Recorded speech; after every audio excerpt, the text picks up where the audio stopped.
వైద్యుల నిర్లక్ష్యంతో సాఫ్ట్వేర్ మృతి చెందిన ఘటన ఎల్బీనగర్ హస్తనాపురంలో అరుణ ఆసుపత్రిలో చోటు చేసుకుంది. తీవ్ర కడుపు నొప్పితో ఆసుపత్రి చేరిన బొమ్మకంటి నరేష్కు ఎక్కువ డోసెస్ ఉన్న ఇంజెక్షన్ చేశారు వైద్యులు.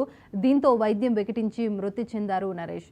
డాక్టర్లు సకాలంలో వైద్యం అందించకపోవడం వల్లే తన భర్త చనిపోయాడని భార్య మాధవి ఆరోపించింది.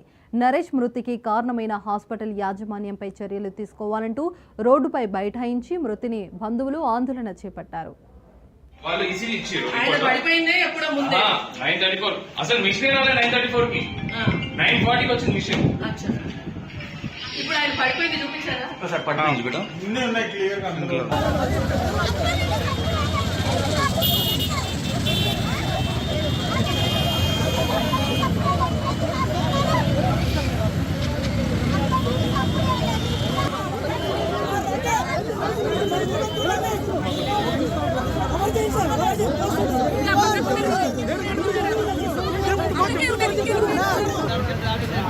నార్మల్ రొటీన్స్ ఏది చేయలేదు.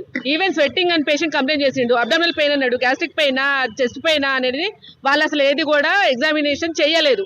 ఈవెన్ స్వెట్టింగ్ వస్తుంది అన్నప్పుడు ఈసీజీ ఉంటే ఈసీజీలో మనకు కార్డియాక్ ప్రాబ్లం ఉంది లేని తెలిసేది.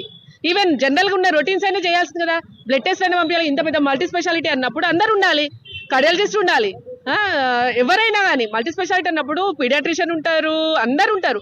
కానీ ఎవరు లేకుండా ఈవెన్ కార్డియాలజిస్ట్ కి కూడా వెళ్లకుండా ఈసీజీ కూడా తీయకుండా మినిమం ఇవ్వాల్సిన ట్రీట్మెంట్ కూడా జరగలేదండి. అసలు పేషెంట్ సైడ్ వెళ్ళలేదు. డాక్టర్ ఏమంటున్నాడు, ఆయన నేను చూశానని చెప్తున్నాడు, కానీ సీసీ కెమెరాలో అవన్నీ ఏమి లేవు. ఆయన ఫోన్ చూసుకుంటే మాత్రమే కూర్చున్నాడు, ఏది చెయ్యలేదు. ఆయన మార్నింగ్ ఎప్పుడు 8:39కి పడిపోయిన పేషెంట్కి తీసుకుపోయి సిటీ స్కాన్ తీస్తారా? అది ఎట్లా కరెక్ట్ అవుతుంది? ఇవన్నీ మాకు వచ్చి మేనేజ్మెంట్ మాకైతే ఏదన్నా ఒక కన్క్లూజన్ చెప్పాలి. ఏ రెస్పాన్సిబిలిటీ తీసుకొని